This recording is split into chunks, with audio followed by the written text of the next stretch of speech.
ఏంటి ఎక్కడికి వెళ్తున్నాను అనుకుంటున్నారా? ఎక్కడికి వెళ్ళడం లేదు, మొన్న కాశీ వెళ్ళొచ్చాను కదా.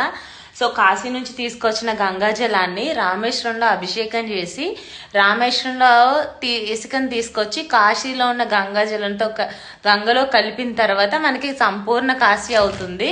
సో జనరల్గా ఇదివరకు ఏంటంటే ఒక నెల రోజులు కాశీ ట్రిప్ వేసేవారు. ఎందుకంటే వీళ్ళు కాశీ వెళ్ళి మళ్ళీ అటు నుంచి అంటే రామేశ్వరం వెళ్ళి రామేశ్వరం నుంచి కాశీ వెళ్ళి అప్పుడు ఇంటికి వచ్చేవారట. బట్ ఇప్పుడున్న మోడర్న్ పరిస్థితుల్లో అవ్వడం లేదు కాబట్టి నేను వెళ్ళలేకపోతున్నాను. అట్లీస్ట్ మా మమ్మీని పంపిస్తున్నాను. సో అందుకే మొత్తం అన్ని సర్దుతున్నా. మురుకులు,